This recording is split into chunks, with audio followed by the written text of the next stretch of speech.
Good morning, everybody. Jim Feist and Hank Goldberg here in Las Vegas. Good morning, Hank. How are you? Good, Jim. Monday night was good for me, so I wound up pretty good on the contest. I'm only a couple of games under 60% right now. So in the contest, had a couple of good weeks in a row. I think one more week will put me in the money.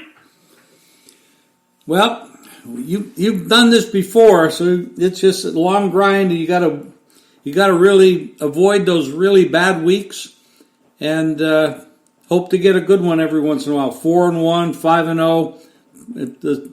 It's a tough contest when you have over 3,000 people in there. Well, I'm right now.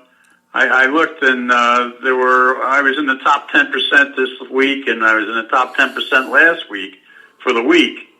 So I jumped over a lot of people, and if I can keep going at that rate, I'm going to do all right. So, but on CBS the last 2 weeks I'm 7-1, and that's pretty good for television.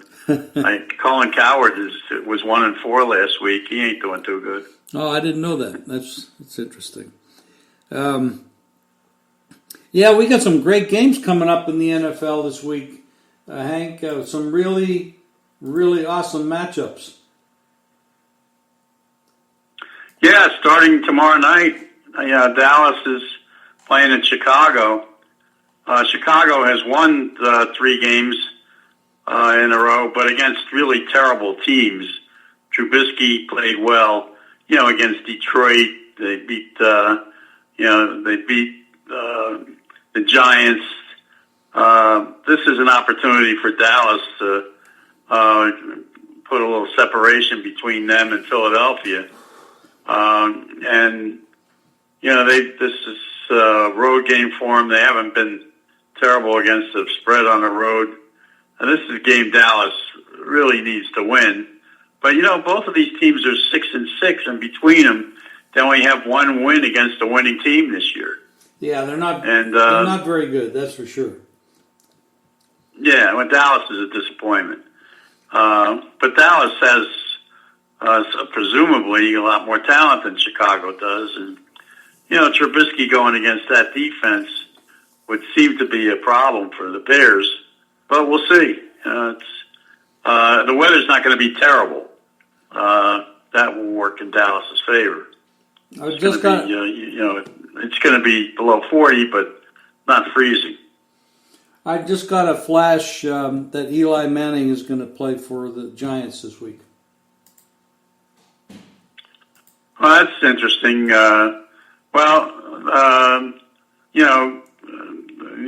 The Giants quarterback has been really struggling with turnovers, and I think they want to give Eli a farewell tour, if you will. Yeah. Of course, the big news is that Ron Rivera got fired in Carolina, and they made a defensive guy the interim coach, and North Turner's son is going to take over the offense for the rest of the season. So they've kind of given up. But Rivera is going to get hired someplace. He's a good coach, and very good coach. He's got them to the Super Bowl at one point. But I don't know what happened to that team. They really collapsed this year. They started off good, and they've been terrible the last few weeks. But the Giants are. I don't even know who the Giants are playing this week. I got to look. I haven't been paying much attention to them. Well, they come off your radar because they're so bad. I think maybe they removed. They're playing Philadelphia Monday night. Well, that's a big game for Philadelphia. That's the counterpart to the Dallas game on Thursday night. Philadelphia needs to win. They're a 10-point favorite, 9.5, 10-point favorite now in this game. Interesting that they would. But the big games this week are Baltimore, Buffalo. Baltimore going on the road to play a Buffalo team that nobody respects, but all they do is keep winning. And they've got one of the top. They got the 4th rated defense in the league, and they're going to, they'll challenge that Baltimore offense, I think, a little bit. Baltimore given almost a touchdown on the road.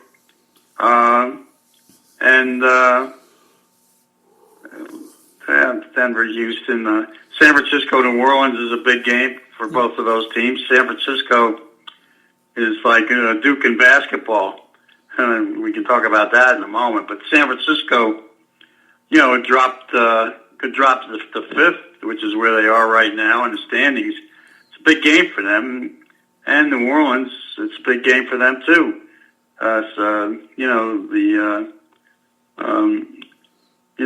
Seattle has moved ahead of both of those teams right now.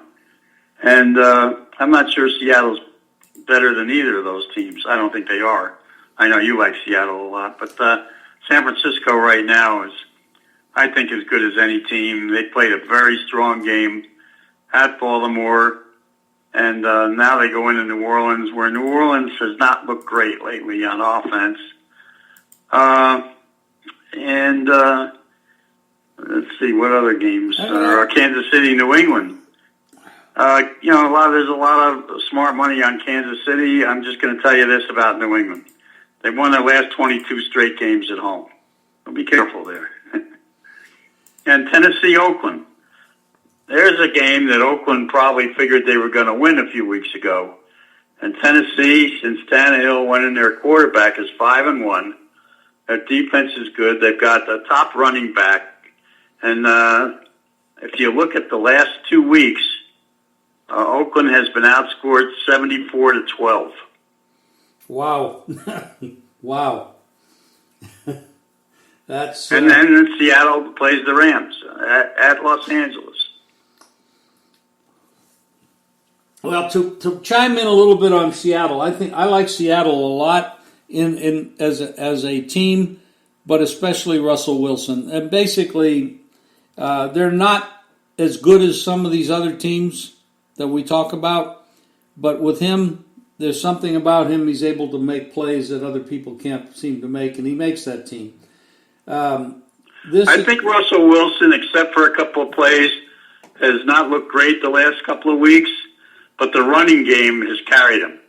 That's true. Their running game is playing very well, and I think it's going to continue this week. They'll carry him. The Rams are going to have to step up. They're not playing Arizona Cardinals this week. They got to step up and beat a real good team, and Seattle is a real good team. I think the Rams will step up. I think the Rams are going to challenge Seattle this week at home. This is another team that Goff will play well against because Seattle's defense ain't great. They didn't play all that well last week. They were in a shootout. I think the Rams' offense is going to score points against them. I want to ask you a question about the Saints. They have a tackle, Teron Armstead, who is questionable, and some people are reporting that he's not going to play. That's not a good injury for them against that. That and the left guard as well. But you know something? He was out last week, and but he's not. Nobody touched Breeze. Yeah, but that was Atlanta, and this is a different. This defense for San Francisco is brutal. Yep. And Breeze is not that mobile anymore. I don't know. That's a huge injury if it's true. I haven't been able to confirm it. Well, it's not just him, but it's also the left guard. That's even both of them. I mean, it's terrible. That's a terrible offense. The thing is, too, in this game, the Saints are going to win that division. So they're going to get in as a division winner. San Francisco's in a different situation. And right now they're looking at wild card position. So, this is a tough spot, though. They just went to Baltimore and played in that storm against the Ravens, which is really tough. Now they got to come back out this way again to play the Saints. It's a tough spot for the Niners, but quite frankly, the way the Niners have been playing, I think they're the better team right now. I think they're the best team. I still think they're the best team. It comes down to, at this time of year, Hank, and I know you know this as well as anybody, it comes down to head coaches and what kind of job they do when it comes down to the crunch time. We're in the last 4 weeks.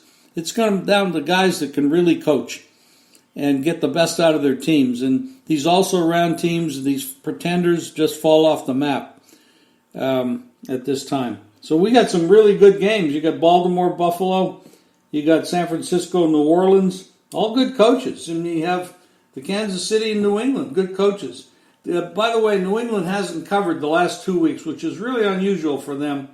This is a team that covers 60-some% of their games, and they've not covered the last 2 weeks. Well, that's because they can't score. They don't have anybody for Brady to throw the ball to, and they did win one of those 2 games because their defense held up. But look at their home, and by the way, they were on the road. Look at their record at home and how many straight games they've covered at home. And it's staggering. It is staggering. They've accomplished something in the last 15, 17 years that nobody's ever done. It's absolutely, and you're right about Tennessee. Oakland has fallen off the map, and Derek Carr has looked absolutely horrible the last 2 weeks. Turned the ball. Not only that, but Tennessee's defense is good, and Tannehill is playing very well. He's not turning the ball over. Henry has been averaging 150 yards per game rushing. They're going against an Oakland team that, when they were playing well, didn't have a very good defense. And Tennessee right now, the one thing you have to be concerned with Tennessee is that next week they have Houston, so they have to guard against a letdown. Last week was a huge win for them, and next week they got another big game coming up. So, you could be looking at a possible sandwich situation there. Same with Baltimore. Baltimore's got a big game next week, and they're coming off the big game against San Francisco. So, and they're going to Buffalo, who they might take for granted. Boy, that's good points on sandwich issues. I mean, teams can't get up every week. They flatten out at times. This is very true. College basketball, we saw the... I'll tell you just one more thing about sandwich situations. I think Kansas City's in that spot, but they're playing New England. They're going to be up for New England. Yeah, they will. Definitely. College basketball, last night the Big Ten took on the ACC, and it didn't turn out too well for them. Well, some of the games did, but it was bad for the Michigan teams. Yeah. The University of Michigan looked horrible last night. They couldn't put the ball in the basket at all. But the big game was Michigan State and Duke. They were ranked 10 and 11. Shows you what the rankings are. Duke went from number 1 to number 10 because they lost to a nameless team from Texas. And Duke came out and just beat the hell out of Michigan State on Michigan State's court. Michigan State was never in that game. I know. Duke killed them defensively. They beat them on defense, and then ran them off the court. And Duke looked like the number 1 team in the country last night. So what do you do with the rankings this week? I don't. Michigan, who had been unranked, was moved into a top 5 spot. They're going to bounce out of the top 5. Ratings don't mean anything at this time of year. And whose team would you rather have right now? The Duke team, who beat the heck out of Michigan State on the road, or the Michigan State team? Well, the answer is obvious. And the other thing is Coach K has always handled Izzo for some reason. I don't know how he does it, but he's beaten them like 10 out of 12 times or something. But no, the rankings don't mean anything now. The good thing about the playoffs in the NCAA is that they get down to it in the tournaments and in the finals and the March Madness, and so that's good. But I think Indiana won last night. They did, so that was a win for the Big Ten. And I think Northwestern beat Boston College, if I'm not mistaken. That was a close game, but but it was low scoring as usual. When Syracuse, it was Syracuse, Iowa. Iowa beat the heck out of Syracuse. That was another win for the Big Ten. They pounded them. So some of the Big Ten schools did well. They did. Not the marquee games that people wanted that thought that was going to be tighter. They weren't. But you're right. It balanced out in that regard. Hank, anything else you want to cover? I'm running short this week on time.